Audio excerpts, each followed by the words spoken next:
Here's the big challenge of life. You can have more than you've got because you can become more than you are. That's the challenge. And of course, the other side of the coin reads, unless you change how you are, you'll always have what you got. Everybody hopes things will get better. Everybody hopes. Poor people hope. That ought to tell you something. It means the future does not get better by hope. It gets better by plan. If you wish to be successful, study success. If you wish to be happy, study happiness. If you wish to be wealthy, study wealth. Don't leave it to chance. Make it a study.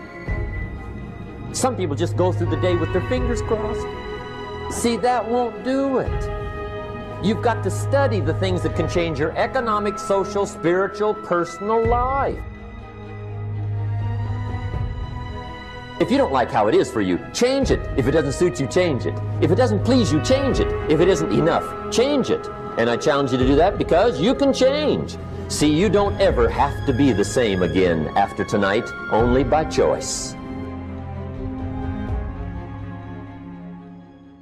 Get around successful people and listen. Now, you can also learn from unsuccessful people. Take notes on both, negative and positive. On the negative, the notes are called what not to do. And you got to learn what not to do as well as what to do. So learn from the negative as well as the positive. Okay? Find out what poor people read and don't read it. Right? That's good information. Learn from the negative. But now you can also learn from the positive. Get around successful people. Listen to what they say. Listen to how they say it. It's important. We've all got about 16 waking hours. Practice listening those 16 hours. And I say practice listening because listening isn't easy. I found out it's easier to talk than it is to listen. But if you will practice listening the 16 hours you're awake, sure enough, from surprising sources comes great ideas. In sales training we teach, if you want to learn sales, listen to the kids. Kids have got to be the master salespeople of all time. They have no equal. Father tells his young son, no, you cannot have an ice cream cone. 30 minutes later, he's licking on one. That'd be 30 minutes worth listening to. They got moves you wouldn't believe. Persistence runs deep like the ocean. And the kids never took a class on how to overcome objection. They already know how. They don't need classes. You tell kids no. It goes right on by. They give you 3 good reasons. You say no. It goes right on by. They give you 3 more. They're masters. So listen and learn. Now here's some of the best advice I've got for the whole evening. It won't get any better than this. This is it. Poor people ought to take rich people out to dinner and listen. That's some of the best I got. If a guy's not doing well, one of the first things he ought to do is find a guy that is doing well and offer to buy him his dinner.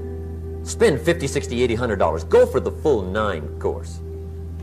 Start him on the juices and hors d'oeuvres. Get him started talking. The salad takes 15 minutes. Keep it rolling. Biggest steak in town takes 45. Keep it rolling. Pour on the dessert. Stretch that meal out about 2 hours.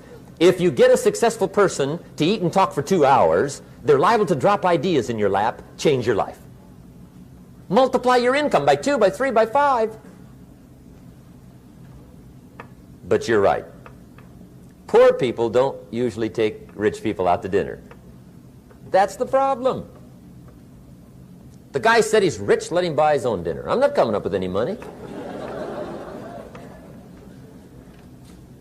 And he says, besides, you work where I work. By the time you struggle home, it's late. You're lucky to get your own supper, let alone running around trying to find a rich man to feed.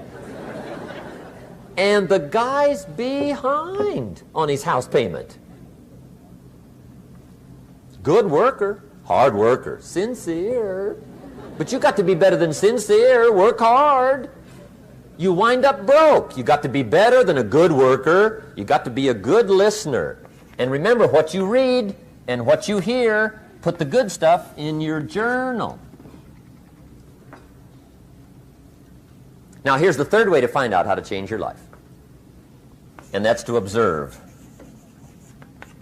You can pick up a lot of ideas just by watching.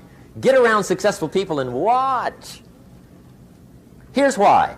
Success leaves clues. Watch how the man shakes hands. Watch how the lady responds. People who do well do certain things over and over and over and over. And if you're clever, you can pick them up. Watch it all. If a guy's making $10,000 a month, I'd watch how he walks. Maybe that's it.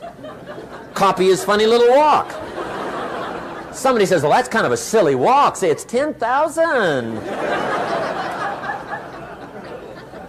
I haven't got the money yet, but I got the walk. It's bound to start somewhere. What I ask you tonight is to be unusual and be a good observer of what's going on. You can pick up ideas that can change your life starting tomorrow. Just be a more careful observer. Now remember, there's two ways to see. One is called sight. See with your eyes. The other one is called insight. See with your mind. See with your eyes, you'll see things. See with your mind, you'll see answers. Put your eyes and your mind to work.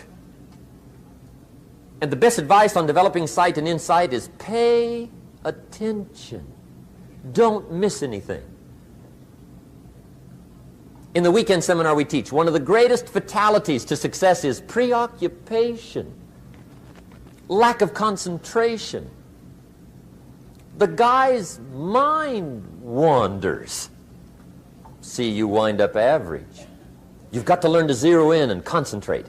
I read a good article one time, Reader's Digest. The title was, Wherever You Are, Be There. Excellent. Don't miss anything.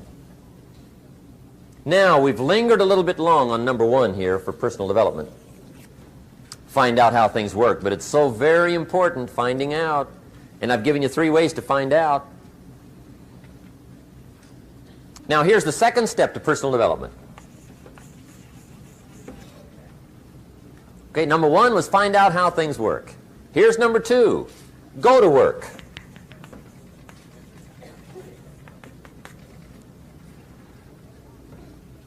You must now take action on what you found out. In doing business around the world, we call it game plan. Put together your game plan.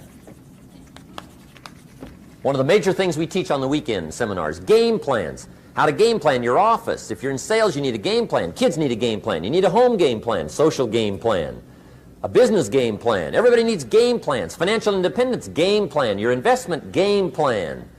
Don't think in your head. Put it on paper. Don't operate out of your mind. Operate from paper. I often ask somebody, what are you going to do the next 6 months? And somebody starts to tell me. I say, no, don't tell me. Show me. Show me your game plan for the next 6 months. Then I can look at things and maybe I can help. But you got to operate from paper. Put it on a game plan. Take action on what you found out. Now here's the best word I know of to go with action. Massive. See, that'll change everything. Massive action is called the cure-all. If you're going to make calls, make a few thousand. If you're going to make contacts, make a few thousand. If you're going to knock on doors, knock on a few thousand. See, that'll change everything. Here's the language of the poor.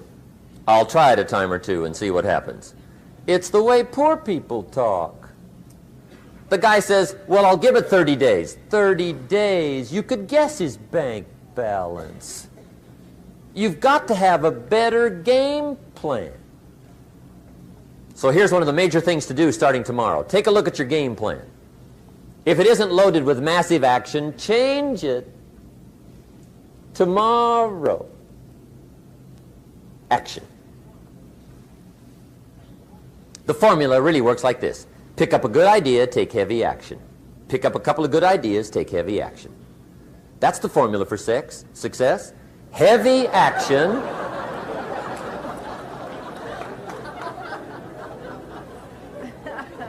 It's a good thing we can edit all this, right? The formula for success: take heavy action on a good idea. Right? That's the ratio. Now here's the key. Don't wait till you've learned 2,000 or 3,000 things. Because that way you'll use up all the time. And you could wind up smart and broke. And hey, it's okay to be dumb and broke. But if a guy's smart and broke, that's pitiful. Don't let your learning lead to knowledge. You'll become a fool. Let your learning lead to action. You can become wealthy. And there's many kinds of wealth. I understand that. Not just money. Money's one of the least of all values. I know some people with a lot of money that are very poor. Evita sings, "As for fortune and as for fame, they are illusions. They're not the solutions they promised to be." So there's all kinds of wealth, but to get a big share coming your way, you've got to have a heavy action game plan. Now here's the third step to personal development, and we'll wrap up personal development. Step number 3. It's just a little caution, and all through life we need little cautions. This one simply says, don't try to beat the system. Find out how it works, work it, but don't try to beat it. Some people learn just enough to start slicing it, shading it, thinning it, cutting corners, and looking for cheap answers. See, don't fall for that. You'll wind up with a cheap life. Find out how it works best and do it that way. Even though it seems to take a little longer, do it right. Don't compromise with right. Now, under this step, here's another key. Be a quick learner. Don't let it take long to teach you. Learn quick. Don't run at the wall too many times.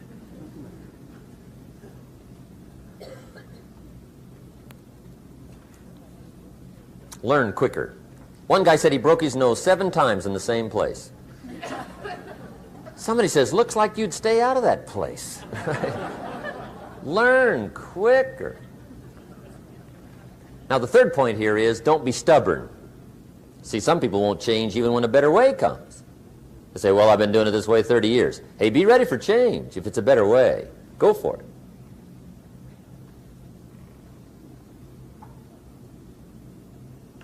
But don't try to beat it.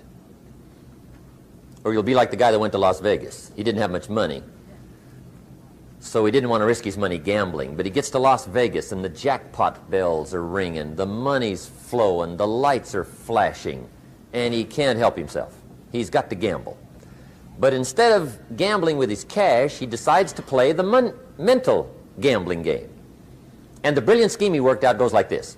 He'd pick a number like number 3. Mentally, he would bet a certain amount of money on the number. And whether it won or lost, he would jot down that amount in his little pad. I would have won $5 if I'd have made that bet, just to keep track of it, win or lose. That way, come midnight, he can calculate how he's doing, win or loser, how much, only not his money. Keep his money. Just play this mental gambling game. So here he is around the gambling table, everybody else shelling out their hard-earned cash. He's got this brilliant scheme.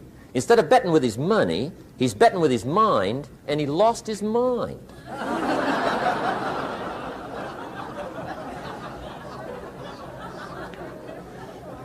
Which means don't try to beat the system, I guess. Okay, we have covered personal development. By the way, it's the longest subject, so take heart. The rest of them are a lot shorter.